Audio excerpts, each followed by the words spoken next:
네, 오늘은 이 말씀을 중심으로요, 찬송의 이유라는 제목으로 함께 말씀을 나누도록 하겠습니다.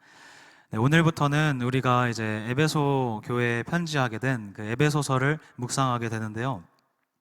다시 한번 펼쳐지는 이 바울 사도의 편지 가운데 그 당시 주어진 그 말씀이 오늘날 우리 교회와 그리고 우리 성도된 나 자신에게 들려지는 그런 말씀의 은혜가 있기를 주님의 이름으로 축복하고 소망합니다. 에베소는 그 로마 제국에 속한 그 도시들 중에서 손에 꼽힐 만큼 상당히 거대한 도시였어요. 이 에베소의 특징적인 것은 그 아뎀이라는 그 여신의 그 신상을 굉장히 열정적으로 섬기던 그 우상숭배에 열정이 있었던 도시였습니다. 그런데 그 우상숭배의 영향력이 얼마나 컸으면 이 우상을 숭배하는 것이 이 도시의 그 경제적인 생존수단과 그 직결되어 있었어요. 이 우상과 관련하여서 그 관광객들이 찾아오고 그리고 순례자들이 이제 찾아오는데 이제 그들을 대상으로 하는 업종들이 이제 많이 발달해 있었던 거죠. 이제 그들을 이제 맞이하면서 또 이제 숙박업소나 또 음식점 이렇게 상가들이 이제 발달되어 있던 것입니다. 바울의 3차 전도 여행을 기록하고 있는 이제 사도행전 19장 말씀을 보면요, 이 에베소에 거주하고 있는 은장색, 쉽게 말하면 은으로 어떤 물건을 만들어서 이제 파는 사람들, 이제 그런 이제 조각가들이 은으로 아데미 신상의 그 모형을 만들어서 팔면서 그들의 생계를 이제 유지해 가고 있었어요. 물론 그러한 관광객들이 이제 묵어야 되는, 말씀드렸듯이 여러 가지 상업들이 함께 이제 그것으로 우상으로 생계를 유지해 나가고 있었습니다. 그곳에서 이제 하나님께서는 이제 바울 사도를 그런 장소에 이제 보내셨던 것이고요. 그를 통해서 3년간의 열심을 다한 사역 끝에 이 에베소 교회라는 교회가 그 자리 가운데 세워지게 되었습니다. 그 빛의 역할을 그 교회가 감당하기를 하나님께서 원하셨던 것이죠. 그것이 이제 에베소 교회가 이제 그 자리 가운데 세워진 목적 중에 하나인데요. 그 목적을 이루기 위해서는 우상으로 가득한 도시와는 그들이 조금은 그 구별된 삶을 살아갈 필요가 있었던 거예요. 그런데 이렇게 구별된 그 삶을 살아간다는 것이 어디 쉬운가요? 교회가 세상과는 구별된 삶을 살아가야 된다는 것, 우리도 다 알고 있는 내용입니다. 우리도 그렇게 살기 위해서 말씀 보고 기도하고 날마다 하나님 앞에 나아가죠. 이것이 우리 그리스도인의 목적임에도 불구하고 이렇게 살아간다는 것은, 실제로 이 구별된 삶을 살아간다는 것은 결코 쉬운 일이 아닙니다. 교회가 세상과는 이렇게 구별된 삶을 살아가야 한다는 이 사실을 지금에 기록된 이 시대의 사람들, 이 초대교회의 사람들부터 이미 다 알고 있었던 내용이에요. 바울 서신을 받았던 많은 교회들이 이미 그때부터 고민해왔던 내용입니다. 지금 오늘을 살고 있는 우리도 보면 항상 이것 때문에 고민하죠. 내가 하나님의 말씀대로 살아야 되는데, 내가 그리스도인의 제자답게 살아가야 되는데, 내가 성도답게 살아가야 되는데, 그들과는 다르게 하나님의 말씀의 기준대로 선택해야 되는데, 여전히 이걸 가지고 우리 고민하죠. 그 고민 앞에서 우리는 오늘 이 에베소서 말씀을 펼쳐들었습니다. 오늘 이 주어진 말씀 가운데 초대교회 때부터 이미 있었던 그 교회에 대한 그 고민을 우리가 한번 바라보고, 그것을 성령께서 바울을 통해서 어떻게 풀어가고 계시는지, 그것을 우리의 마음에 다시 한번 새긴다면요, 지금 이 시대 속에서 우리가 어떻게 교회를 세워나가야 하는지 그에 대한 교훈을 얻을 수 있을 것입니다. 자, 그러면 오늘 말씀인데요, 1절 말씀을 우리가 함께 읽어보도록 하겠습니다. 1절입니다. 시작. 하나님의 뜻으로 말미암아 그리스도 예수의 사도된 바울은 에베소에 있는 성도들과 그리스도 예수 안에 있는 신실한 자들에게 편지하노니. 아멘. 하나님의 뜻으로 말미암아 그리스도 예수의 사도된 나 바울은, 이렇게 편지를 바울이 시작하면서 지금 읽은 이 한 구절이 자기 자신을 표현하는 그 최고의 문장이라고 생각했던 것 같습니다. 우선 나는 사도로서의 그 사명을 감당하고 있는데 그 사명이 어디로부터 왔냐 하면 하나님의 뜻으로부터, 그 하나님의 뜻으로부터 예수 그리스도 안에서 이 사명이 시작되었다는 것이죠.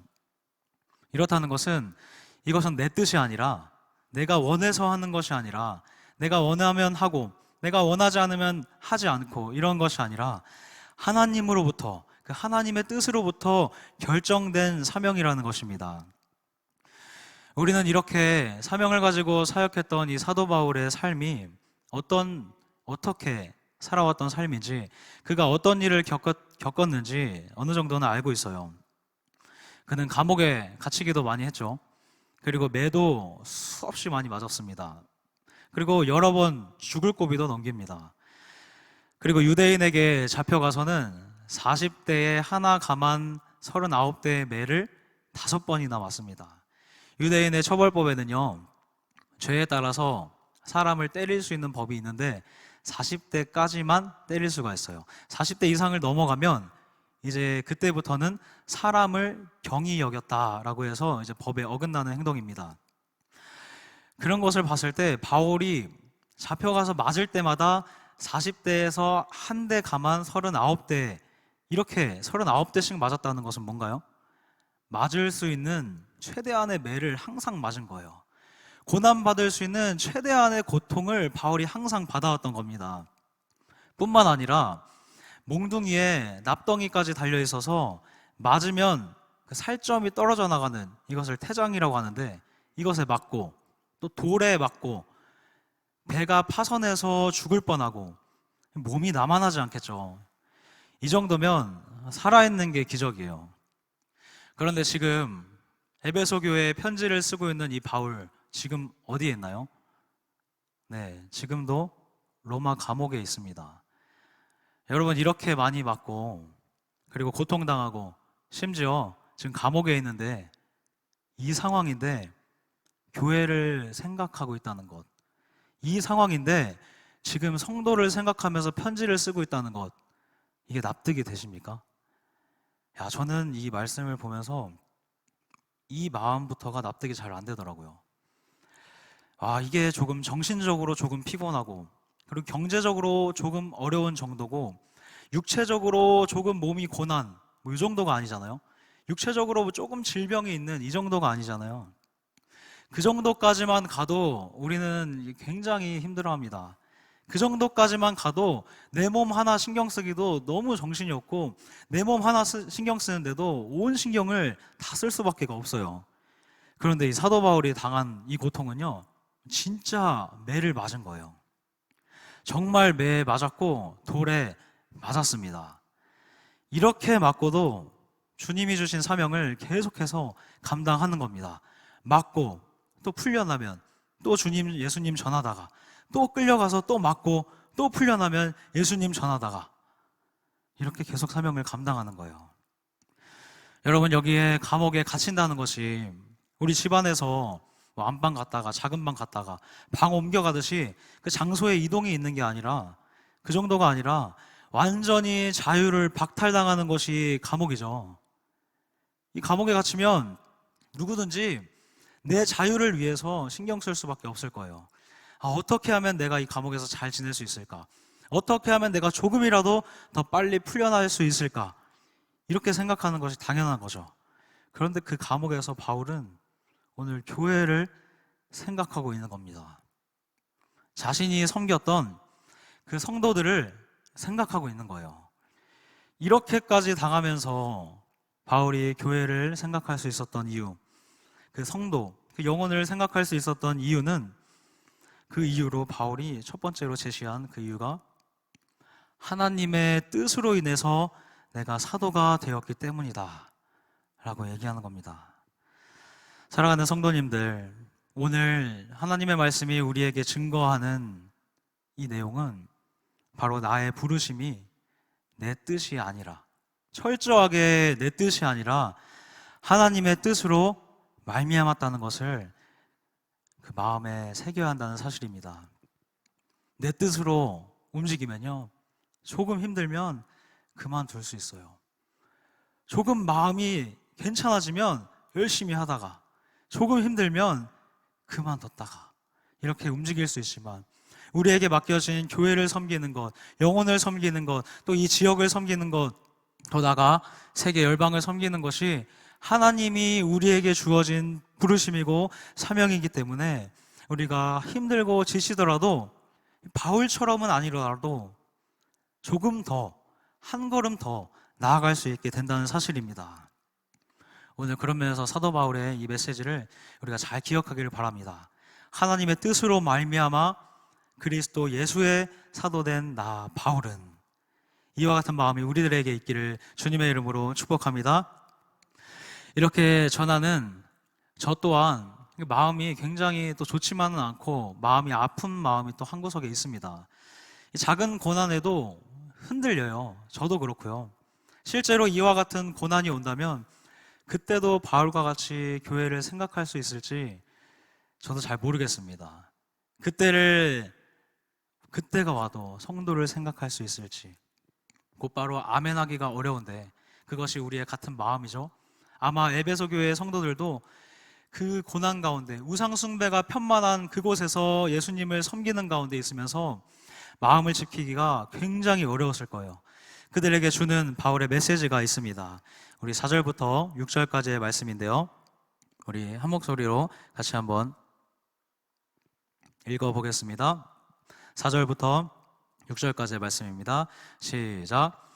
곧 창세전에 그리스도 안에서 우리를 택하사 우리로 사랑 안에서 그 앞에 거룩하고 흠이 없게 하시려고 그 기쁘신 뜻대로 우리를 예정하사 예수 그리스도로 말미암아 자기의 아들들이 되게 하셨으니, 이는 그가 사랑하시는 자 안에서 우리에게 거저 주시는 바 그의 은혜의 영광을 찬송하게 하려는 것이라. 아멘. 바울이 고백하죠. 나는 하나님의 뜻 안에서 예수 그리스도의 사도가 되어서 이 길을 걸어왔다. 나와 같은 주님을 믿으며 하나된 교회 안에서 이 세상을 살아간다면 이 길 가운데, 걸어가는 그 길 가운데 어려움을 당연하게 겪게 될 텐데, 여러분 걱정하지 마세요. 걱정하지 마세요. 여러분들은 나와 마찬가지로 하나님께서 그리스도 안에서 창세전부터 택하신 백성입니다. 아멘. 여러분, 이것이 우리의 정체성입니다. 바울만 그런 게 아니에요. 이 말씀 앞에 선 우리 모두가 하나님께서 선택하신 자녀인 줄로 믿습니다. 오늘 이 편지의 1차적인 독자가 누구인가요? 네, 에베소 교회 성도들이죠. 그들은요, 지금 우상 숭배로 가득한 그 도시의 한복판에 서 있습니다. 그럼에도 불구하고 그들이 여전히 하나님을 찬송할 수 있는 이유가 바로 이 하나님의 선택에 있다는 사실이에요. 그리스도 안에서 죄사함 받고 세상의 자녀였던 내가 하나님의 자녀로 거듭나게 된 순간, 이제는 그 하나님의 선택하심, 그 구원하셔서 나를 자녀 삼아 주시고 하나님의 그 하늘의 놀라운 비밀을 깨닫고 살아가게 하신 그것이 우리의 찬송의 이유가 되는 것입니다. 그러니 우리는 하나님께서 우리를 선택하셨다, 하나님께서 우리를 구원하셨다, 나를 자녀 삼아 주셨다는 이 말씀을 성경 속에서 발견할 때마다 그 은혜의 영광을 찬송하게 된다는 것이죠. 6절에 고백하죠. 이는 그가 사랑하시는 자 안에서 우리에게 거저 주시는 바 그의 은혜의 영광을 찬송하게 하려는 것이라. 아멘. 그런데 오늘 본문 말씀에 보면요, 이 모든 일이 언제 일어났다고 기록하고 있나요? 다시 말씀을 보면 창세전에 이 세상이 창조되기 이전부터 정해져 있었다고 기록되고 있습니다. 우리의 생각이 있기도 전에, 우리의 존재가 있기도 전에 하나님께서는 우리를 구원하시기로 이미 결정하신 것이죠. 물론 하나님은 창조된 우리가 죄를 지으며 살아갈 것을 알고 계셨어요. 그럼에도 여전히 우리가 죄 가운데 있었던 그때에, 여전히 우리가 죄인 되었을 그때에 하나님이 그 선택하심으로, 하나님이 우리를 구원하시기로 작정하심으로 하나님의 자녀가 되는 길을 열어주셨습니다. 미국에 보면요, 실콕이라는 가족이 있는데요. 이 방송에도 한번 보도된 적이 있었는데, 앤 실콕이라는 어머니와 함께 무려 36명의 아이들이 한 가족을 이루어서 살아가고 있는 가족입니다. 더 놀라운 것은요, 이 36명의 아이들이 한 명도 빠짐없이 다 입양된 아이들이라는 사실이에요. 그런데 그것보다 더 놀라운 것이 한 가지가 있는데, 이 36명의 입양된 아이가 모두 장애아동이라는 사실입니다. 이 가족의 하루는요, 아침부터 정신이 없어요. 왜냐하면 모두가 다 장애아동이기 때문에 스스로 할 수 있는 게 없거든요. 씻는 것부터 먹는 것, 입는 것, 움직이는 그 모든 이동까지 모든 것을 다 직접 돌봐줘야 되는 것이죠. 그렇기 때문에 이 어머니는 한시도 이 아이에게 눈을 떼지 않고 다른 일을 할 수가 없는 거예요. 이 아이들에게만 집중하고 있는 거죠.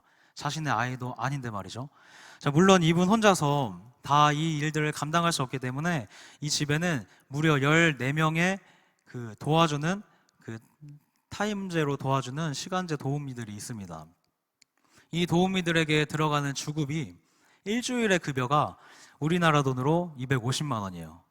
내 아이도 아닌데 한두 명 입양해서 키우는 것도 힘든 일인데 내 아이 키우는 것도 힘든데 36명이나 게다가 전부 다 장애아동을 입양해서 키우는 이 어머니의 마음이 굉장히 궁금해지는 거죠. 그래서 인터뷰를 합니다. 이렇게까지 하시는 이유가 무엇입니까? 이렇게까지 장애아동을 입양해서 키우는 이유가 뭡니까? 하니까 대답이 이거예요.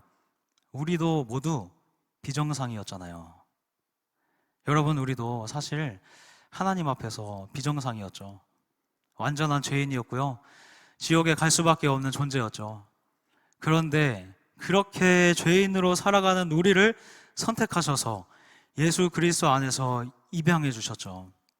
비정상적인 모습 그대로. 오늘 3절 말씀을 다시 보면요, 이 놀라운 은혜를 사도 바울은 하늘에 속한 신령한 복이라고 표현하고 있습니다.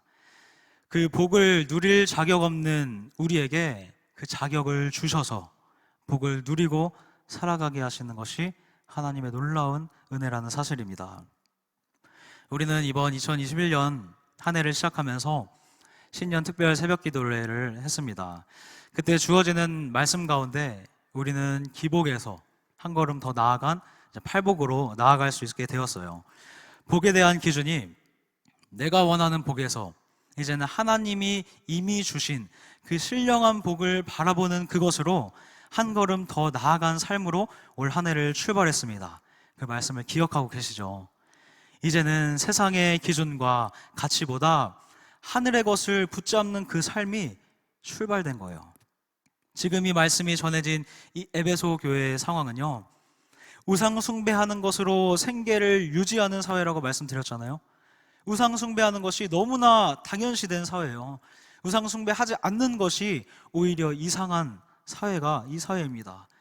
그런 세상이지만 이 말씀을 붙잡고 사는 에베소 교인들이라면 완전한 세상의 가치인 우상 숭배가 주는 그 거짓된 부유함이 주는 그 안락함에 더 이상 속지 않을 것입니다. 우상 숭배하지 않으면 당장 먹고 살기 힘들고 그렇게 생계를 유지하기 힘든 구조가 이 사회 가운데 있지만, 그럼에도 불구하고 신령한 복을 받아 누린 성도인이 이 사도 바울이 주신 이 간절한, 이 애절한 이 마음, 그 감옥에서도 성도들을 생각하면서 교회를 생각하면서 주는 이 애절한 말씀을 받아 누린 성도이기 때문에 이 말씀을 받아 누린 성도라면 에베소 교회의 성도이든 우리 양지제일교회 성도이든 세상이 주는 부유함과 세상의 속임과 세상의 그 안락함이 아니라 이제는 하나님의 신령한 복을 누리면서 살아가는 교회 공동체가 될 수 있다는 사실입니다. 마지막으로 한 가지만 더 말씀을 나누고 말씀을 정리하려고 하는데요, 오늘의 말씀은요, 불신자들에게 보낸 편지가 아니라 이미 믿음을 가진 그 교회 안에 있는 믿음의 성도들, 믿음의 교회에게 보낸 편지라는 사실이에요. 사도 바울은 이 편지를 보내면서 살아가는 성도들이 그 믿음을 더욱 확실히 붙잡기를 원하는 마음이 있었을 것입니다. 그런 면에서 오늘 말씀 가운데 보면요, 그리스도 안에서라는 구절이 무려 9번이나 반복되고 있어요. 이것을 보면요, 이것이 그리스도 안에서, 이것이 얼마나 중요한 것인지, 얼마나 이것을 강조하고 싶으신지 알고 있는 거죠. 충분히 우리도 알 수 있는 거죠. 이것은 결국 오늘 나누었던 그 모든 내용들이 그리스도 안에서 살아가는 그 삶 가운데 이루어질 수 있다는 사실입니다. 그리스도 안에 있으면 무엇이든지 되고, 그리스도 안에 있지 않으면 어떤 것도 되지 않는 것, 그것이 바로 우리 그리스도인들의 삶이죠. 하나님께서도 말씀하시죠. 너희가 내 안에 거하라. 그리하면 무엇이든지 원하는 대로 구하라. 그리하면 이루리라. 이것이 우리 하나님이 주신 약속의 말씀입니다. 오늘도 우리가 하루를 살아가게 될 텐데요, 그리스도 안에서, 그리스도 예수님 안에서 내가 하나님의 선택하신 성도라는 것을 기억하고 이것이 우리의 찬송의 이유가 되기를 축복합니다.